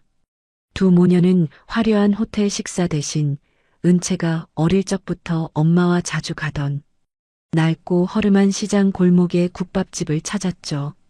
김이 모락모락 나는 뜨거운 국밥 두 그릇을 가운데 두고 앉아 은채와 설아는 그동안의 긴장감을 내려놓고 맛있게 수저를 들었어요. 은채가 고기 한 점을 듬뿍 떠서 엄마의 숟가락 위에 올려주며 밝게 웃었습니다. 엄마, 비싼 스테이크보다 이 뜨끈한 국밥이 100배는 더 맛있네요. 오늘 상만이랑 옥분이 표정 보셨어요? 자신들이 믿었던 세상이 무너지는 걸 보는 표정이 정말 속이 다 시원하더라고요. 설아가 국밥 국물을 한 모금 들이키고 깊은 안도의 한숨을 내쉬며 대답했죠. 그래, 사람을 외모와 차 한 대로만 판단하던 그들에게는 오늘의 몰락이 평생 뼈에 사무치는 교훈이 되었을 거다. 은채야, 진정한 복수는 그들을 파멸시키는 것으로 끝나는 게 아니야. 네가 그들보다 훨씬 더 품격 있고 행복하게 사는 모습을 보여주는 게 진짜 승리란다. 식사를 마친 두 사람은 제이와 만나 향후 자산 처리 계획을 논의했어요. 제이가 노트북 화면에 태산 유통에 남은 자산 처분 리스트를 띄우며 말했습니다. 은채야, 상만이네 집이랑 그동안 사들였던 외제차들 전부 압류 들어갔어. 거기서 환수된 돈으로 예전에 태산 유통한테 돈 떼었던 하청업체 사장님들 보상금부터 우선적으로 지급할 계획이야. 이게 바로 네가 원하던 정의로운 마무리 맞지? 은채는 제이의 손등을 가볍게 다독이며 고마운 마음을 전했죠. 응, 제이야. 정말 고마워. 우리 아빠가 하늘에서 보셨다면 정말 기뻐하셨을 거야. 부당하게 모은 재산은 다시 고통받던 사람들에게 돌아가야지. 그리고 마석구의 횡포에 눈물 흘렸던 상인들도 우리가 돌봐줘야 해. 비슷한 시각 옥분이 살던 호화빌라 입구에는 법원에서 나온 집행관들이 가득했어요. 옥분이 아끼던 명품 가방들과 외제차 시트에는 빨간색 압류 딱지가 빈틈없이 붙었습니다. 옥분은 바닥에 주저앉아 압류 딱지를 손톱으로 긁어 떼어내려 발버둥을 쳤죠. 집행관이 옥분의 어깨를 밀쳐내며 엄중한 목소리로 경고했어요. 사모님, 이러시면 공무집행방해로 가중 처벌됩니다. 이미 이 집의 모든 소유권은 설원그룹으로 적법하게 이전되었으니 오늘 해가 지기 전까지 개인 짐을 모두 빼서 나가주셔야겠습니다. 옥부는 자신의 화려했던 삶이 먼지처럼 흩어지는 것을 보며 목을 놓아 절규했습니다. 기태 역시 취업시장에서 영구 퇴출당했다는 통보를 받고 술병을 든 채 빗물 고인 거리를 방황하는 처량한 신세가 되었죠. 그들이 상견례 자리에서 은채 모녀를 향해 던졌던 비릿한 비웃음은 이제 고스란히 그들의 가슴에 지울 수 없는 낙인이 되어 박히고 있었어요. 해질녘 은채와 설아는 노을이 붉게 타오르는 공원 산책로를 천천히 걸었습니다. 설아가 은채의 어깨를 감싸 안으며 평온한 목소리로 말을 건넸죠. 은채야, 이제는 알겠지? 진정한 품격은 무엇을 손에 쥐었느냐가 아니라 그 손으로 누구의 눈물을 닦아주느냐에서 나오는 거란다. 오늘 네가 보여준 당당함과 배려가 바로 설원그룹의 새로운 역사가 될 거야. 앞으로도 그 마음 변치 말고 늘 낮은 곳을 살피는 사람이 되거라. 은채는 엄마의 말씀을 가슴 깊이 새기며 노을빛에 반짝이는 아빠의 시계를 내려다봤어요. 이제 두 모녀 앞에는 파괴적인 복수 대신 더 나은 세상을 향한 찬란하고 당당한 행보가 기다리고 있었습니다. 그들이 비웃던 걷는 행위는 이제 세상에서 가장 고귀한 승리자의 행진이 되었죠. 태산 유통의 잔재는 노을 속으로 사라지고 은채와 설아의 새로운 시대가 비로소 찬란하게 막을 올렸어요. 두 사람의 얼굴에는 세상 그 무엇보다 값진 진실한 승자의 미소가 피어올랐습니다. 모든 폭풍우가 지나가고 평온한 일상이 찾아온 듯했던 한 달 뒤의 어느 새벽이에요. 승리의 기쁨에 취해 방심하고 있던 은채의 일상 위로 다시금 시커먼 죽음의 먹구름이 소리 없이 몰려들기 시작했습니다. 도심 외곽에 버려진 지하 창고, 곰팡이 냄새가 진동하는 어둠 속에서 감옥을 탈출해 수배 중이던 마석구가 비릿한 담배 연기를 안개처럼 내뿜고 있어요. 그의 앞에는 며칠째 씻지도 못해 초라한 몰골을 한 옥분과 기태가 마치 유일한 구원자라도 만난 듯 마석구의 바짓가랑이를 붙잡고 매달려 있었죠. 마석구가 가죽 장갑을 낀 손으로 기태의 뺨을 가볍게 툭툭 치며 가래 끓는 목소리로 속삭였어요. 고기태 씨, 억울해서 잠이나 제대로 오겠어?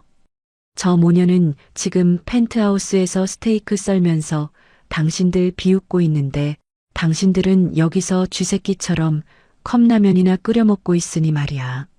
내가 마지막 기회를 주려고 하는데 이번에도 겁쟁이처럼 굴면서 도망칠 건가? 기태는 충혈된 눈을 번뜩이며 마석구의 구두 끝을 꽉 움켜쥐었습니다. 기태가 이빨을 득득 깔며 마석구를 향해 처절하게 내뱉었죠. 시키시는 건 무엇이든 하겠습니다.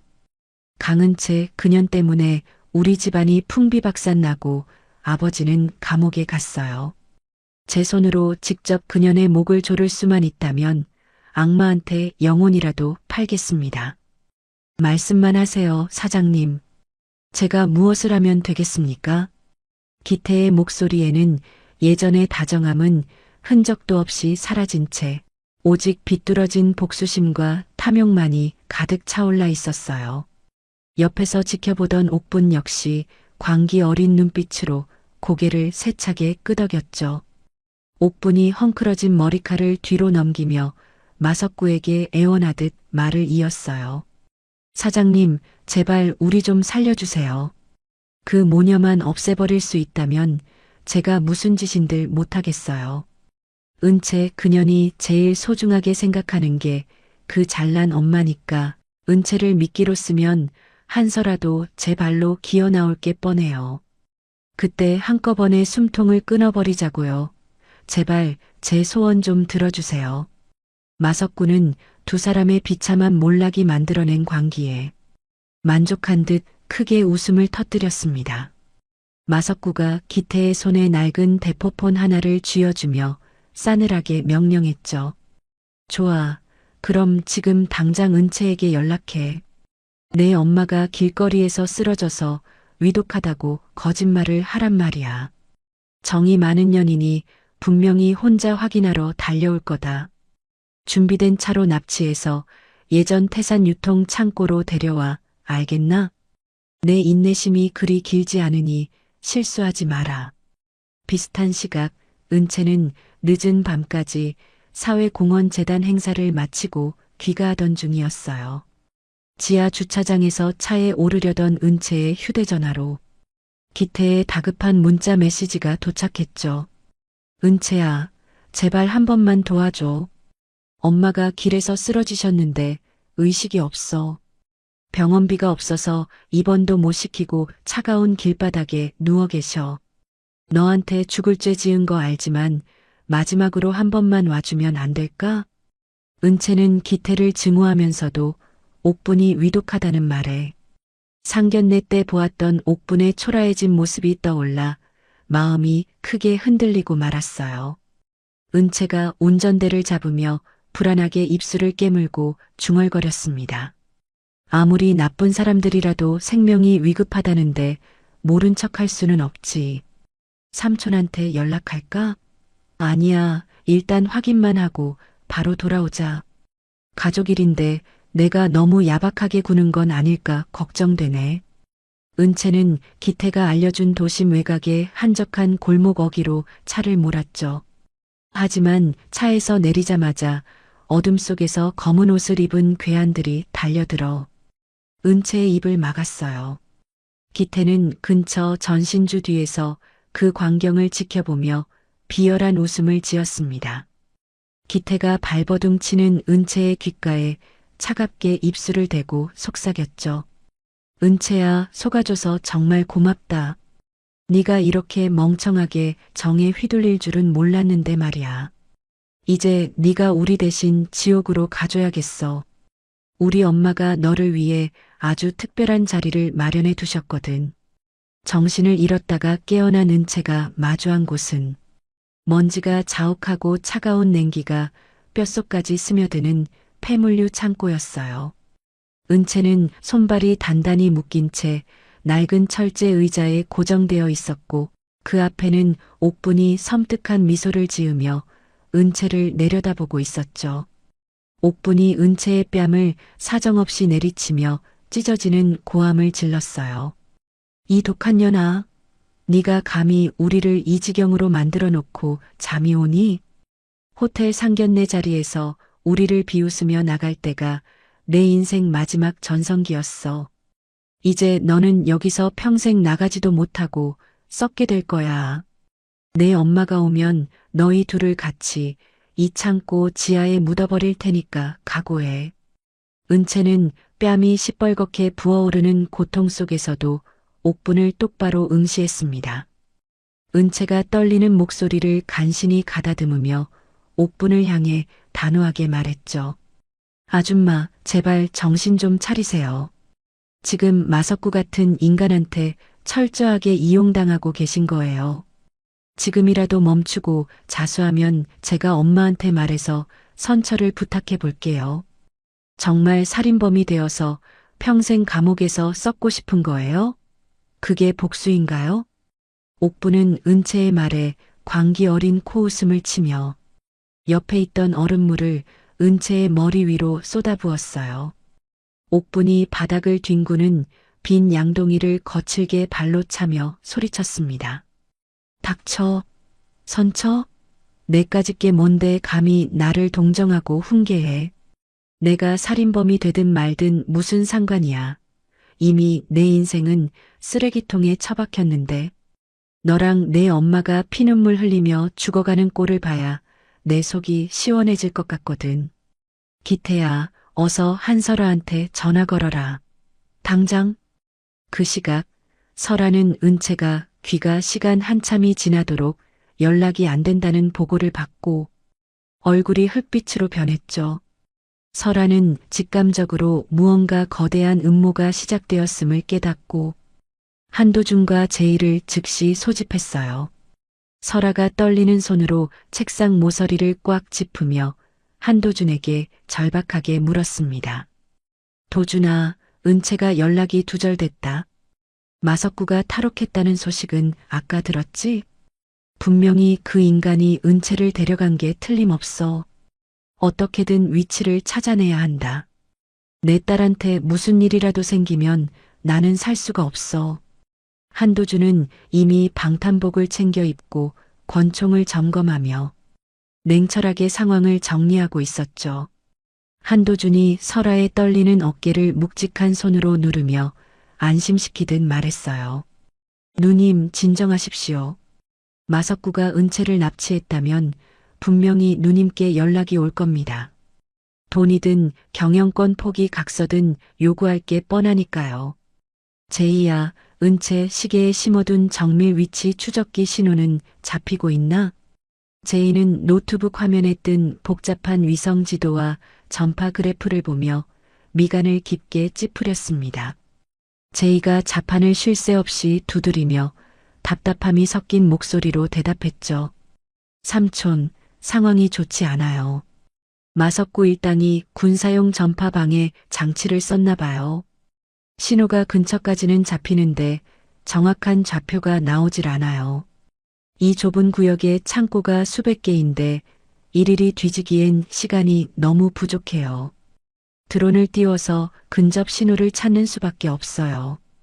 그때 설아의 전용 휴대전화로 발신 번호 제한 표시가 뜬 화상 통화 요청이 들어왔어요. 화면 너머에는 결박된 채 차가운 물에 젖어 온몸을 떨고 있는 은채의 처참한 모습이 비춰졌습니다. 마석구의 흉측한 얼굴이 화면 중앙에 나타나며 비릿하게 웃었죠. 한설아 회장님, 따님이 아주 예쁘게 떨고 있네요. 은채를 살리고 싶으면 1시간 내로 경영권 포기 각서랑 해외 비자금 계좌 비밀번호 가지고 혼자서 지정된 장소로 와.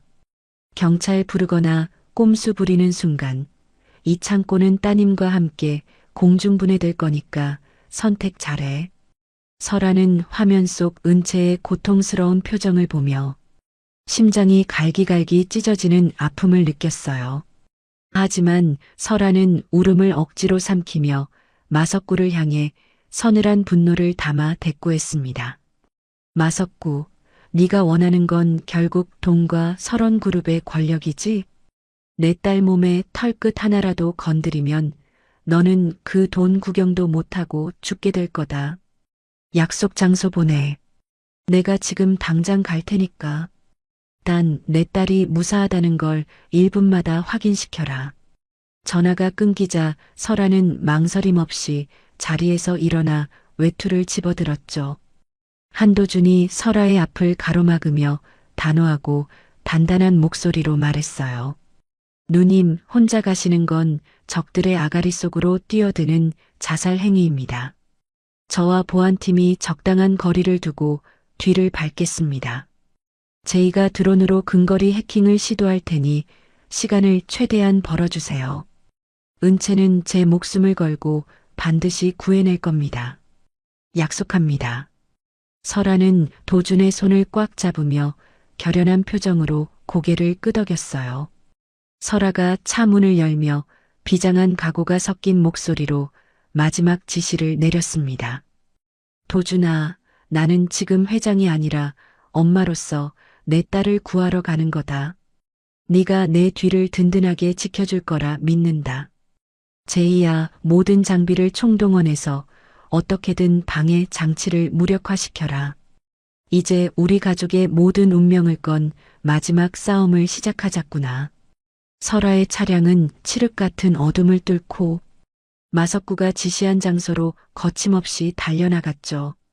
창밖으로는 다시 차가운 빗방울이 유리창을 때리기 시작했고 설아의 눈동자에는 딸을 구하겠다는 간절함과 악인들을 향한 서늘한 복수심이 가득했어요. 지옥 같은 창고 안에서 은채는 공포에 떨면서도 엄마가 자신을 반드시 구하러 올 것임을 믿으며 입술을 지그시 깨물었습니다. 광기에 젖은 옥분과 기태, 그리고 탐욕에 미친 마석구의 칼날 앞에 설아는 자신의 목숨을 건 위험천만한 최후의 도박판으로 스스로 걸어 들어갔죠. 모든 것을 건 이 밤의 끝에 누가 승리의 미소를 짓게 될지 폭풍전야의 무거운 정막이 도심 전체를 숨막히게 짓누르고 있었어요. 장대비가 쏟아지는 도심 외곽의 폐공장 부지 근처에는 서치라이트 하나 없는 칠흑 같은 어둠이 무겁게 깔려 있어요. 설아는 비장한 표정으로 검은색 세단에서 내려 빗속을 성큼성큼 걸어갔습니다. 진흙 탕물이 설아의 값비싼 구두를 더럽히고 옷깃을 차갑게 적셨지만 설아의 머릿속에는 오직 하나, 딸인 은채를 구해야 한다는 일념뿐이었죠. 약속 장소인 낡은 컨테이너 앞에 서자 기다렸다는 듯 문이 열리며 마석구가 부하들을 대동하고 나타났어요. 마석구가 비릿한 웃음을 지으며 설아를 위아래로 훑어보고는 비아냥거렸습니다. 역시 설원그룹의 한설아 회장님답네. 배짱 하나는 알아줘야겠어. 딸 목숨 앞에서는 그 잘난 자존심도 다 던지고 여기까지 혼자 나타나고 말이야. 자, 내가 시킨 서류들은 다 챙겨왔겠지? 시간이 1분 지날 때마다 은채 손가락이 하나씩 위험해질 텐데 말이야. 어서 내놔. 설아는 품속에서 두툼한 가죽 가방을 꺼내 보이며 차가운 목소리로 대답했죠. 마석구, 네가 원하는 건 이 서류와 해외 계좌 비밀번호잖아. 내 딸은 어디 있어? 당장 내 눈앞에 데려와. 내 눈으로 은채가 무사한 걸 확인하기 전까지는 절대로 가방을 넘길 수 없어. 어디서 개수작이야. 당장 은채를 내 눈앞에 데려오란 말이야.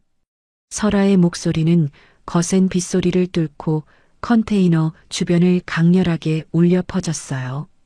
마석구는 혀를 차며 무전기에 대고 누군가에게 짧고 거칠게 명령을 내렸습니다. 잠시 뒤 컨테이너 안쪽에 모니터가 켜지며 결박된 은채의 모습이 실시간으로 비춰졌죠.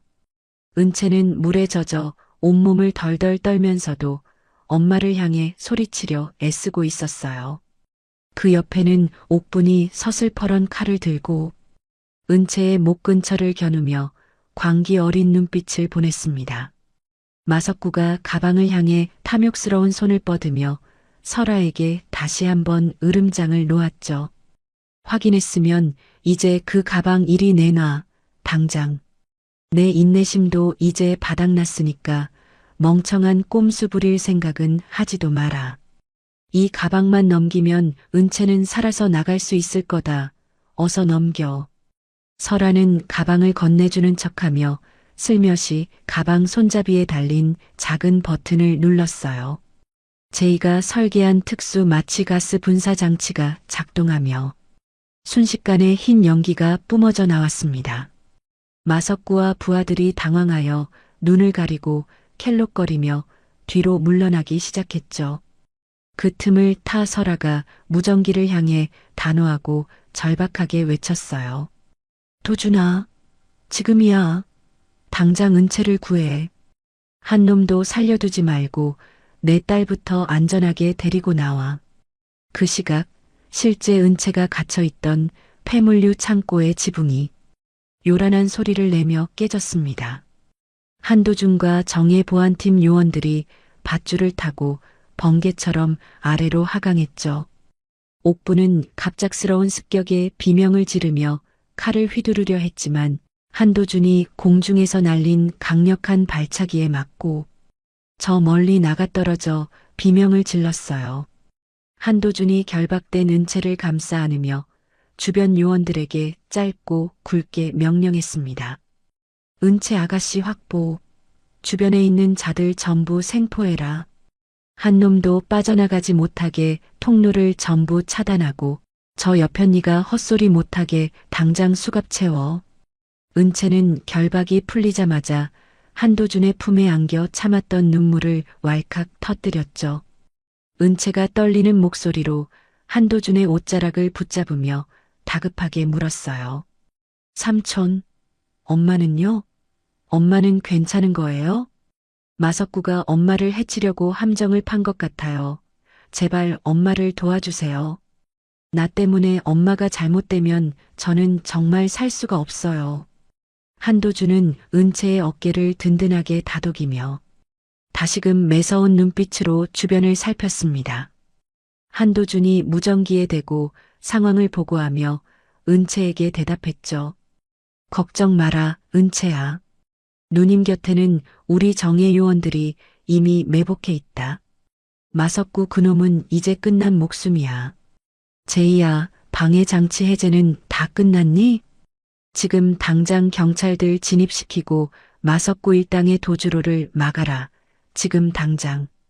창고 구석에 숨어 상황을 지켜보던 기태는 경찰들이 들이닥치자 혼비백산했어요. 기태는 혼자 살겠다고 비명을 지르며 엄마인 옥분조차 버려둔 채 뒷문으로 달려나갔습니다. 하지만 창고 입구를 지키고 있던 경찰들이 기태의 앞을 가로막고 바닥에 눕혔죠. 경찰이 기태의 양팔을 거칠게 꺾어 누르며 차갑고 단호하게 말했어요. 고기태 씨, 당신을 납치 및 감금 공모 혐의로 긴급 체포합니다. 자기를 낳아준 어머니까지 버리고 도망가는 꼴이 참 가관이군요. 변호사 선임권이고 뭐고 당신은 이제 끝났어. 순순히 수갑차. 기태는 바닥에 얼굴을 처박은 채 비굴하게 울먹이며 목이 터져라 소리쳤습니다. 내가 한 거 아니에요. 마석구가 시켜서 억지로 한 거란 말이에요. 저 진짜 억울해요, 은채야. 나 좀 살려줘. 나 감옥 가면 죽어. 제발 한 번만 용서해줘. 기태의 비겁한 외침은 세차게 내리는 빗소리에 묻혀 허망하게 흩어져 갔죠. 한편 가스 연기가 거친 컨테이너 앞에서는 경찰들이 마석구를 완전히 포위했어요. 마석구는 끝까지 저항하려 가슴팍에서 권총을 꺼내려 했지만 설아의 등 뒤에서 나타난 잠복 경찰들이 마석구의 손목을 단숨에 제압했습니다. 설아가 빗물에 젖은 머리카락을 쓸어 넘기며 마석구에게 천천히 다가갔죠. 설아가 분노와 멸시가 섞인 목소리로 마석구에게 강하게 쏘아붙였어요. 마석구, 너 같은 인간이 우리 가족을 무너뜨릴 수 있을 거라 생각했니? 내 탐욕이 오늘 너를 이 차가운 수갑 속으로 끌어들인 거다.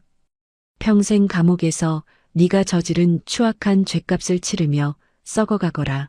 다시는 이 세상 빛을 보지 못하게 만들어줄 테니까.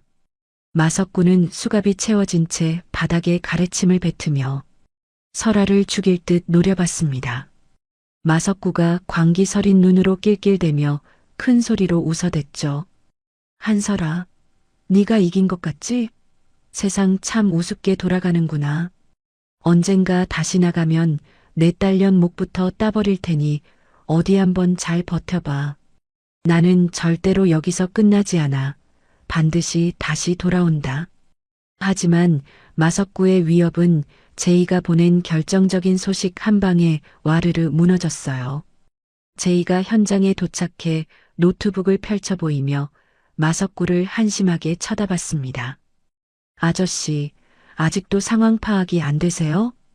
방금 아저씨가 해외로 빼돌리려던 그 전 재산들, 제가 전부 동결시켰거든요. 이제 아저씨는 변호사 선임할 돈 한 푼도 없는 알거지 신세가 됐다고요. 당신이 믿던 그 조직들도 이미 경찰에 꼬리 자르기 당했으니까 꿈 깨시죠. 마석구는 제이의 말에 큰 충격을 받은 듯 그대로 무릎을 꿇고 주저앉았죠. 옥분 역시 창고 안에서 요원들에 의해 머리채가 휘날린 채 밖으로 끌려 나왔어요.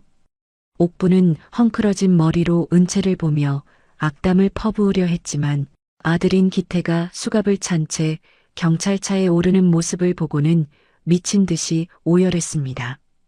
옥분이 가슴을 쥐어뜯으며 진흙 바닥을 뒹굴며 소리쳤죠. 기태야, 내 새끼 기태야. 너희가 감히 내 아들을 잡아가. 이 나쁜 년들아, 내 아들 살려내라. 우리가 무슨 잘못을 했다고 이래. 우리가 억울해서 어떻게 살아, 이 도둑년들아. 은채는 옥분의 절규를 지켜보며 연민 대신 차가운 냉소만을 보냈어요. 은채가 옥분에게 다가가 낮은 목소리로 단호하고 분명하게 말했습니다. 아줌마 마지막까지 정말 추하고 역겨우시네요. 당신 아들이 당신을 쓰레기처럼 버리고 도망가는 거 두 눈으로 보셨잖아요. 당신들이 비웃었던 우리 엄마와 나의 소박한 삶이 당신들의 그 천박한 욕심보다 수천 배는 더 고귀하다는 걸 이제 아시겠어요? 비가 점차 잦아들고 새벽 공기가 선선하게 불어오기 시작했죠.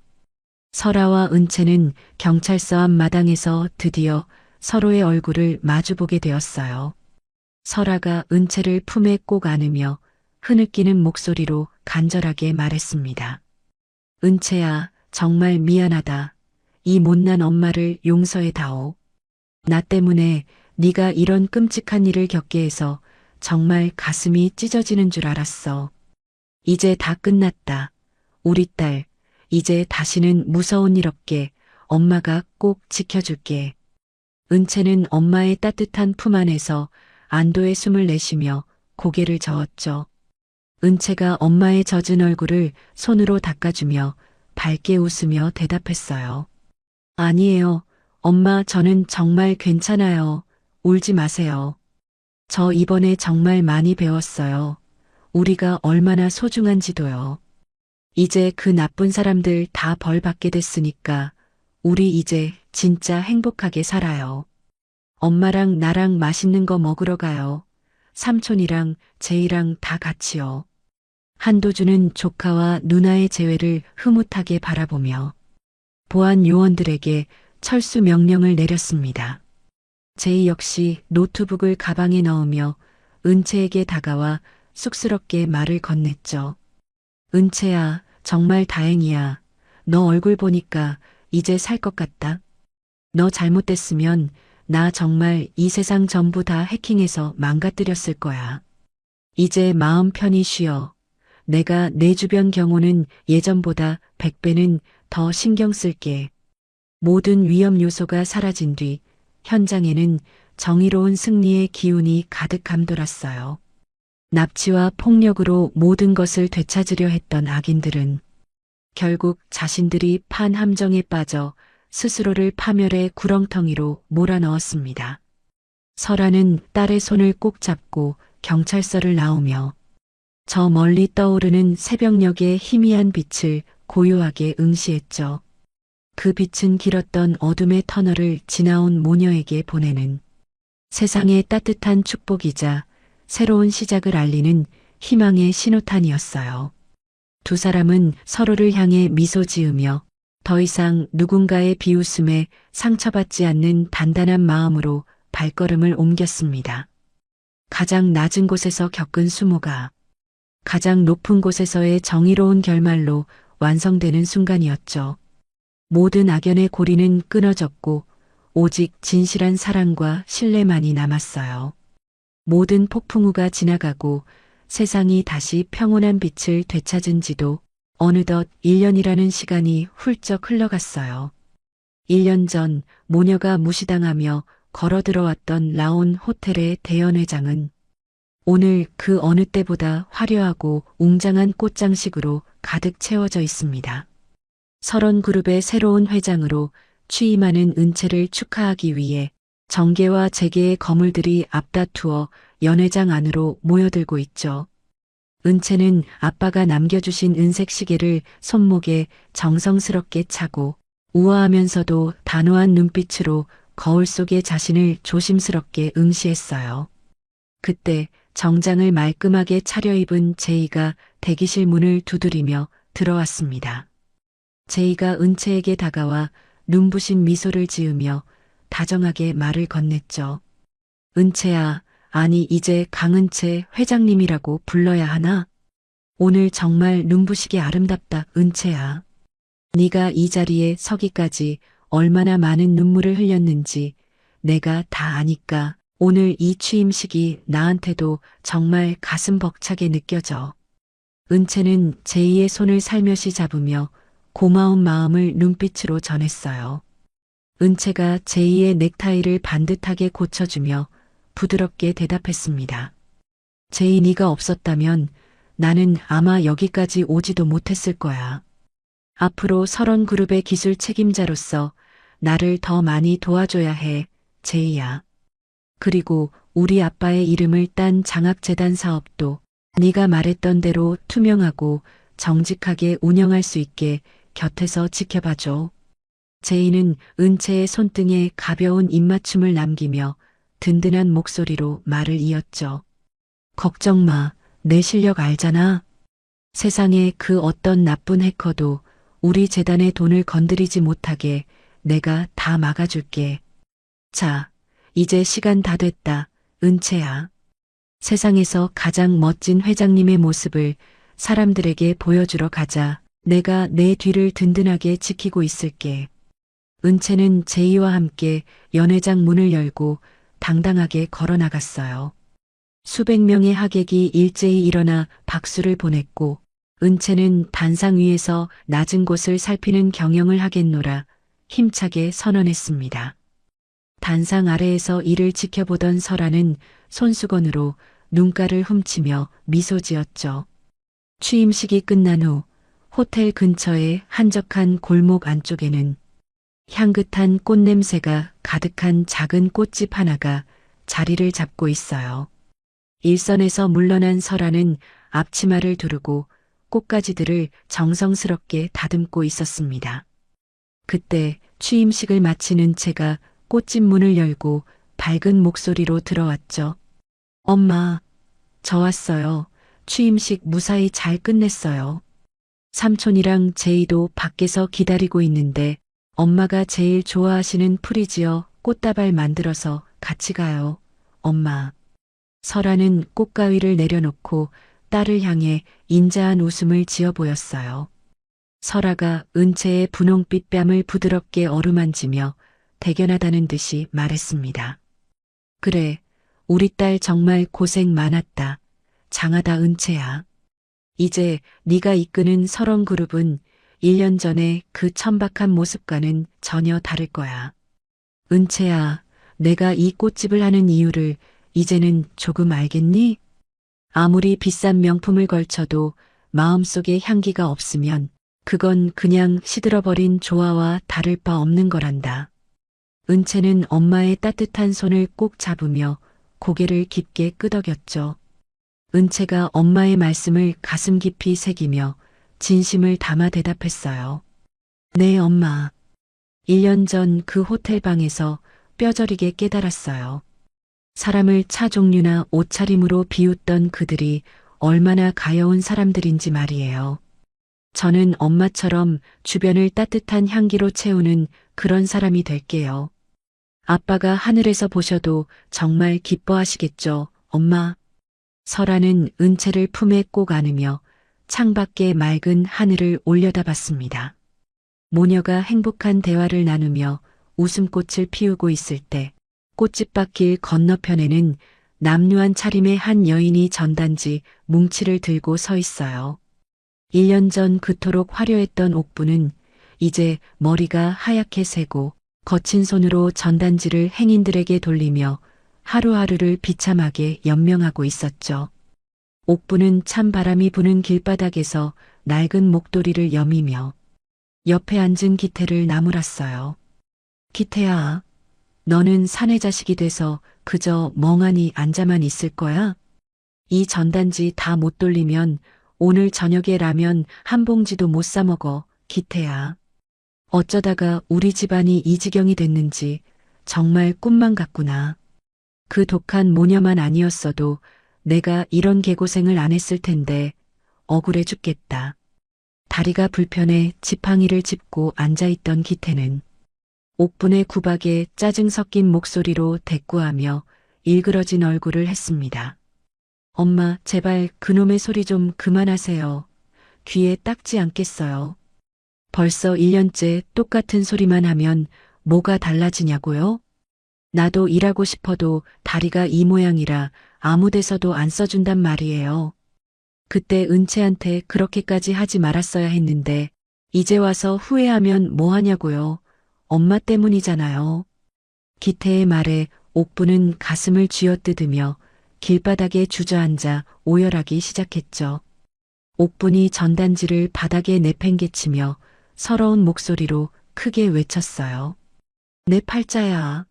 내가 전생에 무슨 죄를 지어서 이런 꼴을 보는지 모르겠다. 명품 가방 들고 호텔 드나들던 게 엊그제 같은데 이제는 다리가 아파서 걷는 것도 지옥 같으니 원. 저기 저 화려한 호텔 전광판 좀 봐라. 저게 다 우리 거였어야 했는데 기태야. 옥분의 손가락이 가리킨 호텔 대형 전광판에는 은채의 취임 소식과 설원그룹의 사회공헌 소식이 화려하게 빛나고 있었어요. 옥부는 전광판 속 은채의 당당한 모습을 보며 넋을 놓았지만 지나가던 행인들은 남루한 차림의 옥분을 피하며 짜증 섞인 목소리를 냈습니다. 한 행인이 전단지를 돌리려는 옥분을 거칠게 밀치며 소리쳤죠. 아줌마, 여기서 이렇게 통곡하고 있으면 길 막히잖아요. 정신 사나우니까 저기 구석으로 가서 우시든지 하세요. 아줌마. 멀쩡하게 생겨서 외길 한복판에서 이러고 계신데 정말 재수가 없으려니. 옥부는 행인의 무시 섞인 발언에 대꾸도 하지 못한 채 고개를 푹 숙이고 바닥에 떨어진 전단지를 주섬주섬 다시 모았어요. 1년 전 은채 모녀가 호텔로 걸어올 때 자신들이 던졌던 비웃음이 이제는 수만 배의 무게가 되어 자신의 어깨를 짓누르고 있다는 사실을 옥부는 이제야 뼈저리게 느끼며 마른 눈물을 훔쳤습니다. 어느덧 해가 뉘엿뉘엿 지고 세상이 붉은 노을로 물드는 평화로운 저녁이에요. 은채와 설아는 꽃집 문을 잠그고 산책로를 따라 천천히 걷기 시작했죠. 두 사람은 1년 전처럼 여전히 화려하지 않은 수수한 차림이었지만 그들의 발걸음은 그 어느 때보다 가볍고 당당하게 대지를 밟았어요. 호텔 앞 광장을 지나가던 중 은채는 잠시 멈춰서서 자신들이 처음으로 무시당하며 걸어왔던 그 자리를 물끄러미 바라봤습니다. 설아가 은채의 손목을 따뜻하게 감싸주며 부드러운 목소리로 물었죠. 은채야, 무슨 생각을 그렇게 골똘히 하고 있니? 혹시 다시 그때의 서러운 기억이 떠올라서 마음이 아픈 거니, 은채야? 은채는 엄마를 향해 세상에서 가장 환한 미소를 지으며 고개를 가로저었어요. 은채가 노을빛에 반짝이는 아빠의 시계를 소중하게 매만지며 대답했습니다. 아니요, 엄마. 그냥 감사하다는 생각을 하고 있었어요. 그때 우리가 걸어왔기 때문에 저 사람들의 추악한 본 모습을 볼 수 있었고 덕분에 진짜 소중한 가치가 무엇인지 배울 수 있었잖아요. 가난해서 어쩔 수 없이 걷는 게 아니라 자유롭고 당당하기 때문에 내 발로 걷는 이 기분이 정말 좋아요, 엄마. 설아는 딸의 성숙한 대답에 만족스러운 듯 고개를 깊게 끄덕였죠. 설아가 저 멀리 타오르는 노을을 응시하며 깊은 울림이 있는 목소리로 덧붙였어요. 그래, 은채야. 진짜 부자는 많이 가진 사람이 아니라 자신이 가진 것을 올바르게 쓸 줄 아는 사람이라는 걸 잊지 마라. 오늘 우리가 걷는 이 길 위에 누군가를 비웃는 가시돋친 대신 따뜻한 배려의 씨앗을 심으며 가자꾸나. 그게 바로 내 아빠가 너에게 물려주고 싶었던 진짜 유산일 거야. 두 모녀는 서로의 어깨를 감싸 안으며 노을 속으로 천천히 걸어 들어갔습니다. 뒤편에서는 여전히 옥분의 초라한 곡소리가 희미하게 들려왔지만 은채와 설아의 당당한 발걸음 소리에 묻혀 곧 흔적도 없이 사라졌죠.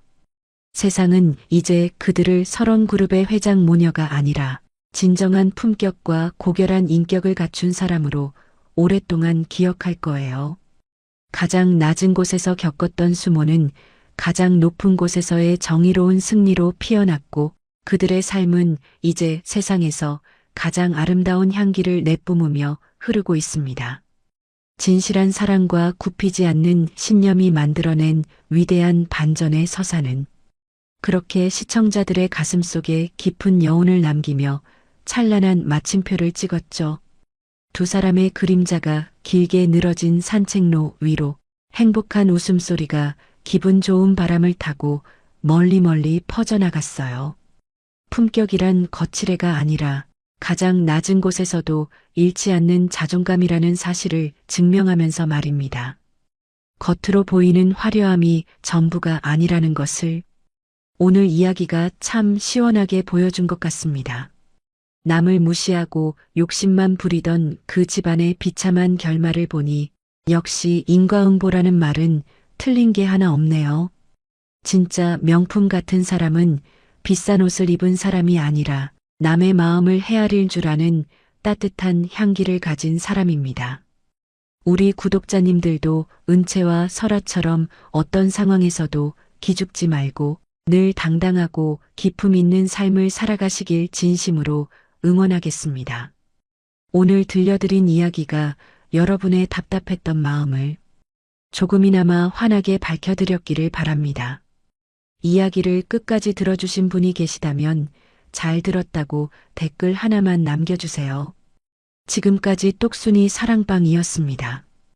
감사합니다.